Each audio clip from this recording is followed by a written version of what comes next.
Një raport I detajuar I agjencive të specializuara italiane mbi krimin e organizuar shqiptar, I shpërndar tashmë në të gjithë strukturat e sigurisë së vendeve të BE-s dhe në Europol, përshkruan me saktësi anatominë e një organizate që konsiderohet ndër më të fuqishmet dhe më të rrezikshmet në Europë, jo vetëm për volumet monetare që menaxhon, por mbi të gjitha për kapacitetin për të kontrolluar territor dhe për ta përtuar pushtetin si mjet zgjerimi dhe mbrojtjeje. Antimafia italiane konkludon se krimi shqiptar nuk është një rrjet I fragmentuar grupesh autonome, por një organizatë centralizuar që funksionon si një korporat moderne shumë komshe. Ajo funksionon përmes sistemit të franchised, ku çdo grup lokal I tregut të drogës operon vetëm me leje të veçanta, në inspektime periodike dhe pas parapagimesh të mëme për qendrat e kontrollit. Kjo strukturë me rrem të thella dhe mbështetje të siguruar nga nivelet të larta politike e shtetërore ka evoluar në mënyrë të ngjashme me modelin e mafjave ruse dhe ballkanike, veçanërisht për nga mënyra e konspiracionit dhe ndarjes vertikale të rolit të aktorëve.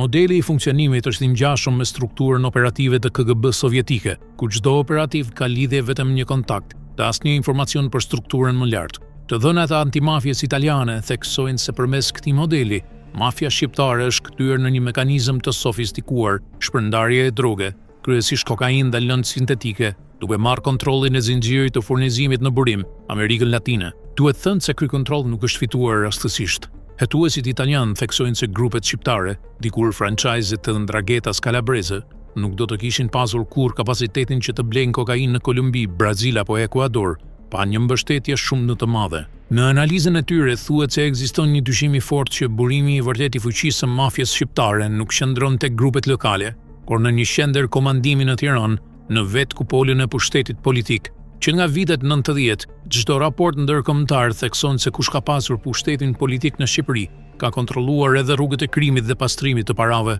Modeli I centralizuar I prodhimit të kanabisit në vitin 2013-2016 dhe më pas kalimin në tregun e kokainës tregon qartë përfshirjen dhe bashkëtesën e kupoljes shtetërore me mafian. Frika, klientelizmi, kontrolli I mediave dhe mungesa totale e gazetarisë investiguese e kanë cimentuar këtë realitet të zynt. Shqipëria nuk ka prodhuar asnjë film, libër apo vepër të mirë fill kulturore kundër mafjas. I vetmi denoncimi I krimit të organizuar është bërë nga politika, por gjithmonë si një instrument për ta përdorur atë, jo për ta luftuar. Këtë e ka bërë Edi Rama dikur në opozit, po ashtu edhe Sali Berisha sot. Asnjëri prej tyre nuk I ka shkuar deri në fund, sepse siç përmbyllet raporti antimafjes italiane, mafia shqiptare nuk mund të godithet nga brenda, pasi ndodhet në majën e pushtetit dhe është pjesë e mekanizmit që I jep fitore partive në zgjedhje, sidomos kur mafja I jepet hapësirë për të qenë organizuar dhe më motivuar.